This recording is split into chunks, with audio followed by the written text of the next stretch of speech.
अनोखी कहानी। बलरामपुर एक छोटे से गांव में रामू और उसका परिवार रहता था।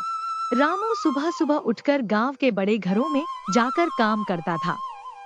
वह खेतों में मजदूरी करता, लकड़ियां काटता और कभी-कभी पशुओं की देखभाल भी करता। दूसरी ओर सीमा घरों में जाकर सफाई, खाना बनाना और कपड़े धोने का काम करती थी। दोनों मिलकर जितना कमा पाते, उससे मुश्किल से ही उनका गुजारा होता था। इस साल ठंडी का तापमान बहुत ज्यादा घट गया था, जिससे ठंड में लोगों का बुरा हाल हो चुका था। बलरामपुर गांव के लोग ठंड से काफी डरे हुए थे। शाम होते ही सर्द हवाएं चलने लगती थी। इस साल की ठंडी तो हम गरीबों पर कहर बनकर बरसेगी लगता है। देख रही हो सीमा, इस साल कितनी ठंडी पड़ रही है। तो मुझे जल्दी से खाने को दो, मैं खाकर काम पर निकलूंगा। तुम दोनों भी खाना खा लो और घर का ध्यान रखना। सीमा भी अपने काम पर निकल गई। सीमा की मालकिन सीमा पर गुस्सा कर रही थी। इतनी देर हो गई, अभी महारानी की जैसे यहाँ आ रही हो। सीमा कहती है।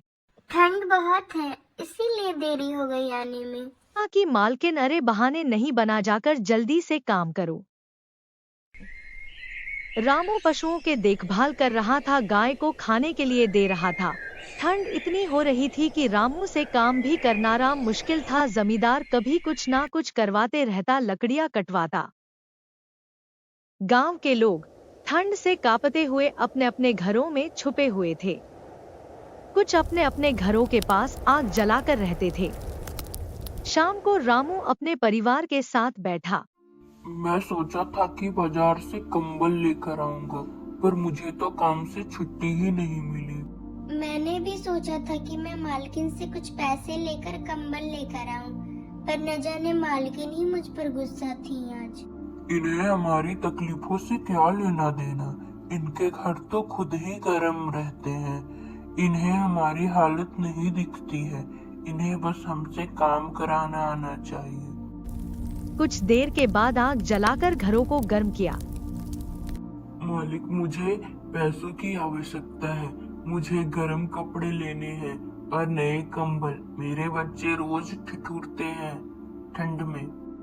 अभी मेरे पैसे खुद ही घर खर्च में खत्म हो चुके हैं। तू बाद में ले लेना, पहले अच्छे से काम करना सीख, उसके बाद पैसों की मांग किया कर। मैंने मालिक से कुछ पैसे मांगे थे, पर मालिक ने मुझे पैसे देने से मना कर दिया। मुझे कुछ पैसे मिले थे, मैंने उनसे एक कंबल ले लिया। मालकिन ने मुझे बहुत कम ही पैसे दिए थे। सोचा था कि और कंबल और नए गर्म कपड़े ले लूं, पर पैसे ही नहीं उतने मिले थे। एक दिन ठंड बहुत बढ़ गई।